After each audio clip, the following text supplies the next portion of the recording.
the camera in my hand, and I had your french fries in the hand, and I stepped on my cord to my light, and I was like, oh my, right? Well, this is a great thing. I've never had a reporter or interviewer bring me truffle fries and Philly cheesesteak and a green pepper.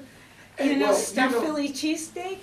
I'm looking forward to But my show is it. called Rolling Hunger. Oh, right. So I'm hungry for knowledge. I'm hungry for education, and I'm hungry for food. Yeah. Right. And great food, great restaurants. I like to know what's a great place. What if Mary Washington was out in Annapolis eating? Right. Annapolis. Where would Mary Washington go for a good meal, and what would it be?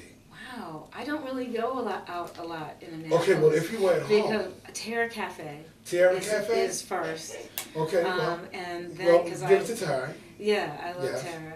I also. Well, what do you like at Terra Cafe? Well, first of all, I just love that it's a community-owned local business. Okay. And that they always have great events there. Yes, they do. Yes, right? They do. And their portions are just what you want when you're hungry. And the breakfast sandwiches are great. Yes.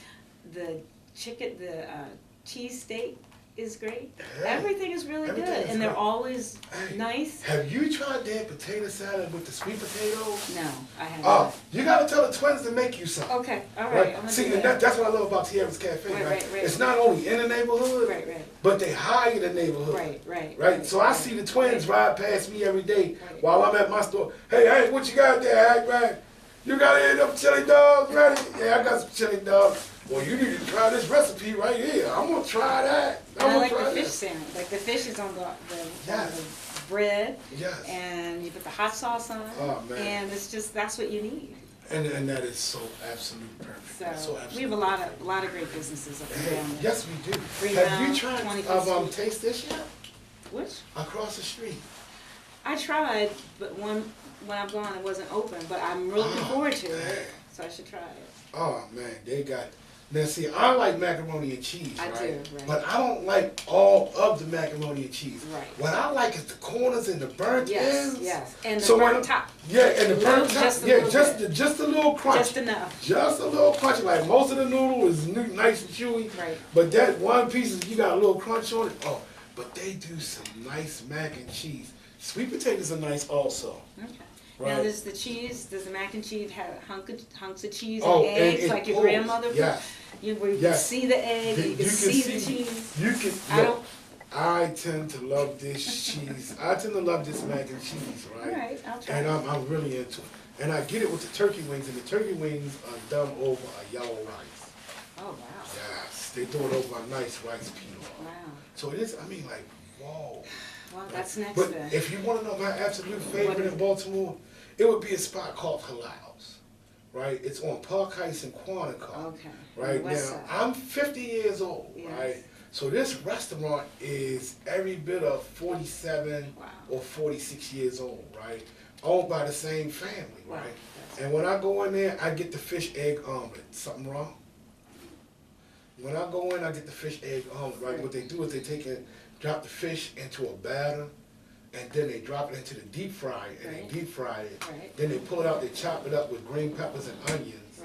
And then they add the eggs into it with the peppers and all of that stuff. And from that point on, it's like, whoa. Wow. No, I've never had anything like that. They give me the hard, crispy part of the egg, right? 'Cause I tell them, why you throwing my burnt part away? Right. If I was home, I'd be eating that burnt part of the egg. Right. Man. So they know, and you get that with an order of fish and chips. Okay. Right? And their fish and chips are like perfect size, right? Like when you go in, if you get a piece of fish, you get a chip. If you get a chip, you get a fish, because I put cheese on it with special sauce. Wow.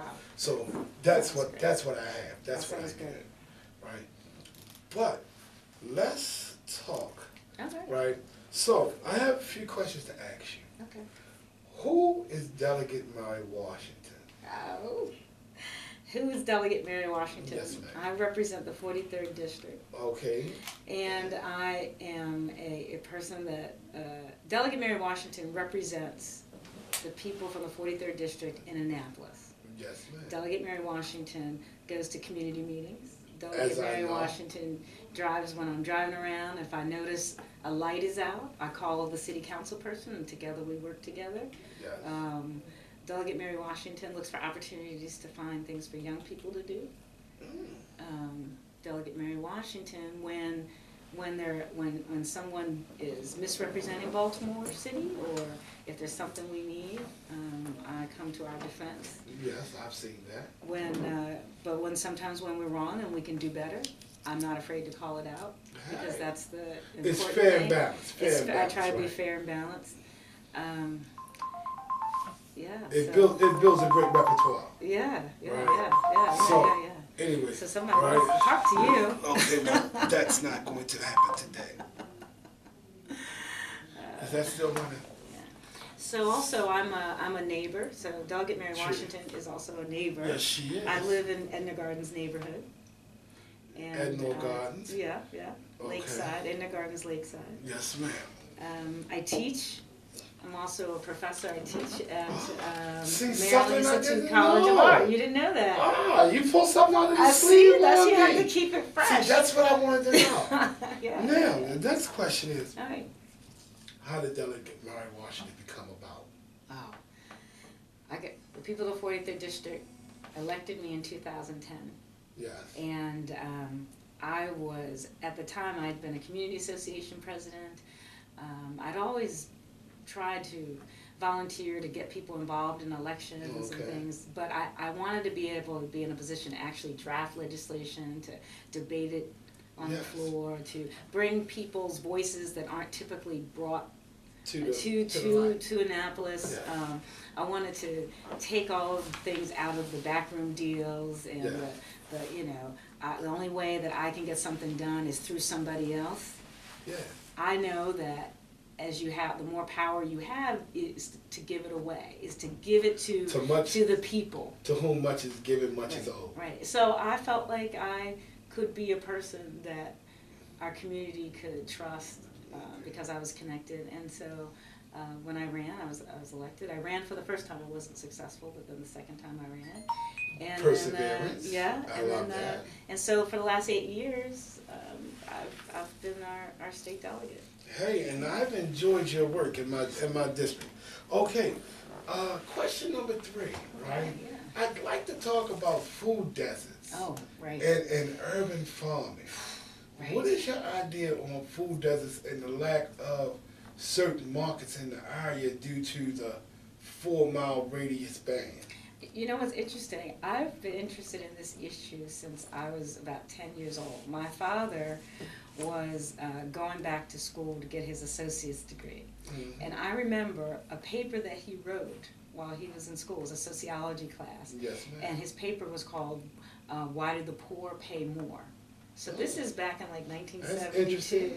And he was talking about how the corner stores, while we had the corner stores, but the price of bread in the corner store was more because the people who didn't have cars or couldn't go outside to go to the county or drive to get food from a big supermarket. Yes. So the price of the food was even more. I didn't come back to that until I was a member of the Sustainability Commission, and we were looking at the idea that in certain communities there's no grocery store. Yes. In certain communities there's no place to get fresh fruit and vegetables, right? Or if you get fruit and vegetables, the price is very high or the quality isn't as good. Right. And so when you look out throughout Baltimore City, there are certain parts of our communities, some of our communities that don't have access to that. Right. And so part of our responsibility, I think, as elected officials, as people that are interested in investing in our communities, is to make sure that people have access to that. And so identify, but one of the things you have to do before you can solve a problem is to identify a problem. So the concept of food desert is to give people an idea. What is a desert? You think of a desert as lacking something. Yes. It's not able to provide life. Okay. And so there are areas in the city that are deserts. So what does that mean? That means we need to find an oasis. We need to add something. Speaking of oasis, so how are you on urban farming? So that's absolutely one of the things we can do. I grew up with neighbors that had gardens in their backyards, And, you know, we've just grown that up to encourage people to actually, you know, grow their own food. And we have a lot of vacant land. Yes. And so taking that vacant land and turning it into a place that could produce food. I know a young guy, his name is Kevin, I forget what his last name is. His brother used to be a famous basketball player in the city. But he has a program called the Little Big Shots, where he has an urban garden down off of North Avenue. He's teaching the young men how to go out and plant and do agricultural work to see the growth in themselves. Right. I forget what his name is, but I know it's his brother used to own Legends restaurant and barbershop on Greymount Avenue. So I tend to love that, and I tend to love the urban garden. I'm in the urban garden and aquaponics myself, right? What do you grow? What do you like to grow? Oh, last year, in my backyard right now, I have a peach tree, I have an apple tree, I have a fig plant, I have a blueberry, a blackberry, and a date. I had corn, I had green peppers, red peppers, black peppers, ghost peppers, I had jalapenos, cantaloupe. Oh, I also had chickens. Right, so you can, in the city you can have up to a certain amount of chickens per yard, right? Which is a way for young men who in these lots could actually make a little bit of money, right? Because the fresh organic egg. And also it's a way for us to be sustainable, a way for us to feed ourselves, a way for people to be dependent on each other, you know, and provide for each other. I'm on the board of the Parks and People Foundation, and and that's something that setting up community gardens across the city. But also there are a lot of people that have just been doing that without an organization, without any credit, without any support. So one of the things that the city has done and that the state, I believe, could do more of is to provide support for people who want to start to take vacant land that maybe right now is being used for illegal dumping or is being used for various bad activities, and to like create gardens like we have we have one in Waverly. We have a lot of them in Waverly. Yes, we do. Question number 4. We just did question number 4 with the food deserts and the urban gardens. Question number 5 is the accountability on. Wait a minute. Is there anything that Delegate Mike Washington would like to get accomplished? Oh yeah, I have a whole right here. Lots of my bills. This is the to-do list. These are my bills that I'm working on, and so there are 11 different bills. And so for the 90 days, my number 1 priority is the Education Trust Fund and restoring the trust in the Education Trust Fund and making sure that the gambling money that people voted for is in addition to regular funding. And which leads into, that was actually, I believe, question number 8 with taxes, tips, and how our money that we give up for taxes and tips is so closely attached to educational dollars and park and recreational dollars, and the funding that's supposed to come back in from Maryland Stadium Authority. It's amazing. So the way that we fund our education formula changed around in 2002 to really account for the fact that some jurisdictions are less wealthy than others. So there's a part of the funding that if you're poor and you don't collect as much property taxes, so that means you really can't contribute to your system. So it's not just us, it's Allegheny County, it's Wacomico County, it's Somerset County, and Dorchester. The poorest, well, the ones of us who have lower income and also have lower property taxes.